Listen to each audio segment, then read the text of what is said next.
Hey everybody, welcome back to another episode of Hey Buck Outdoors. I got a really exciting video for you all here today. Before we get into it, please do me a huge favor, smash the subscribe button if you haven't done that already. There's about a 99.5% chance that you haven't if you're watching this particular video. Please do that, like, share, comment, helps us out in the algorithms, helps promote the channel, helps me do what I do here. If you aren't gonna like for the video, like for the amazing, beautiful German Shepherd right there. Alrighty, so this is the Savage model 93 GL and 22 WMR. I will ensure all you safety freaks out there that it is unloaded. Magazine's empty. Nothing in it. Alrighty, that's out of the way.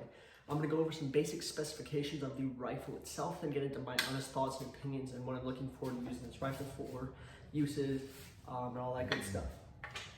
Savage 93 GL, like I said, so moving from the bore to the butt, we have a 21-inch barrel. It has a 1:16 rifling twist rate, so I'm pretty excited. You're basically getting a turn and a half, so it stabilizes those 22 WMR bullets quite well. You have a basic front bead sight. You could probably replace this. It looks like you can take it out, maybe put a night sight or something in. Show you guys that up a little bit closer. Now, it is a very, very heavy construction of the barrel. I will show you guys that. Almost like a bowl barrel, which is very good, especially if you're gonna be taking this on the range. I live in a very hot, arid environment, so if you're on range, this is gonna heat up quite a bit, but the thicker construction is going to be able to make sure it's not slinging shots as much as a thinner barrel might, like some pencil barrels and ARs and stuff. Now, moving back, you have about 12 to 14 inches of barrel until you hit the sporterized stock. It is a walnut style construction. You have some basic checkering over here by the fore end, just before the sling stud. You have a very good, well-constructed sling stud. Moving back, you have this rear buckhorn style sight with your basic elevator for elevation, obviously. Moving back, you have your actual part of the receiver. Looks to be very well built, well constructed. You have it drilled and tapped, so you can put an optic. I'm pretty sure I'm gonna top this baby off with a Leopold VX Freedom 2-7. Let me know what you think about that in the comments. Moving farther back, you have your bolt. It's a stainless steel construction. Rotating cam lug design, very similar to the Mauser pattern action. Well proven, used in millions and millions of rifles all over the world.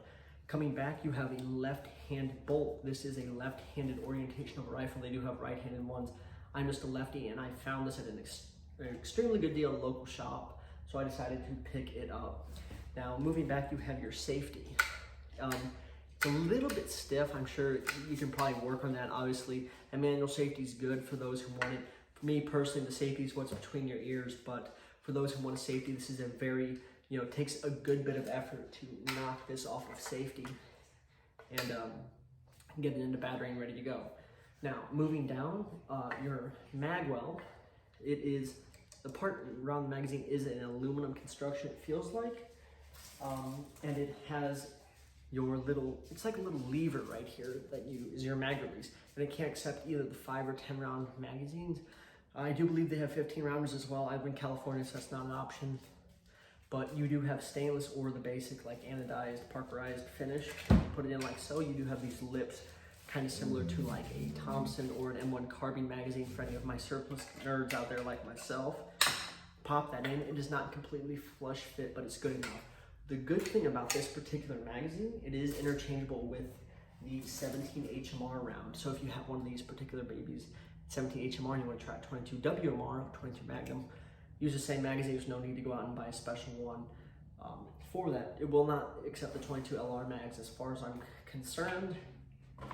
Alright, moving back, the known, reliable, proven Savage AccuTrigger. This one, I'll ghost the trigger again, showing you there's nothing in it. Moving it forward, putting it all fire. We're gonna ghost the trigger together. Not too much creep, very easy break. About 1.5 pounds, 1.75 pounds. Very good trigger on this particular rifle. Now you do have some basic checkering on the pistol grip here on the stock. Moving back, you do have a slight cheek riser built in the stock here, especially if you're gonna have an optic. It's a very good thing to line up the sights. Definitely help you to get a good sight picture and all that. You do have your rear sling stud right here towards the butt, and then a basic polymer pad. There's no recoil on this thing, so you don't really have to worry about it. Alrighty, we're gonna get into my honest thoughts and opinions about it. So I think I paid, like, after tax and with all the BS fees that they charge you here in California, I think I paid like $330 for this rifle. Now it retails on Savage's website for $310, which is pretty good, considering like this is a very accurate style of rifle. It's at a Magnum caliber, and Savage is a pretty well-known company. You can find them on different forums and auction sites anywhere from $250 to $320 from what I found. The original tag on this was $285, so I was right there in the middle. Your mileage may vary. Be sure to check that at your local dealers and all that. I'm sure you can order it directly from Savage too, if you wanted. Now, I like the very light handling characteristic of this rifle. I like the wood stock. I do have synthetic stocks and polymer stocks like this on some of my rifles, but I'm not really, I prefer the wood, honestly. As I've grown older, I've noticed there's something sexy about the walnut and steel. Blued steel especially. If they had like an all-weather version of this in stainless, that would be even better. However, I do not believe they offer that in the wood stock. If you did get an all-weather something, I would probably prefer synthetic stock anyways. Alrighty, the 21-inch barrel definitely help you get the maximum potential out of your 22 WMR. The blog posts and forums have said one of the best cartridges to use is either CCI Maxi-Mag or the CCI loaded with Hornady VMAX in 30 grain. This is pushing about 22 to 2348 FPS, so 2200 to 2348 feet per second out of the 21-inch barrel. Your mileage may vary, again, depending on a wide variety of factors. However, that's typically what you can expect, especially out of a 21-inch barrel. You're going to be producing anywhere from 270 to 330 foot-pounds of energy. That is more than enough to take out prairie dogs, squirrels, rabbits, foxes, dare I even say coyotes with the right load at the right distance. I would say probably if you're going to coyote hunt with this, have a nice piece of glass on it and try to keep it within 80 yards. You could probably take them out further, but a good little truck gun, trapping gun, varmint gun, you name it, this is an excellent rifle for that. Savage is known for quality. They've been around forever. This particular model of rifle is made by their Lakefield, Ontario division up in Canada. Canadians typically have a very high regard for quality and all types of things like that. It's a very, very good quality rifle, especially for the price, and I'm excited to take this out to the range and give it a whirl.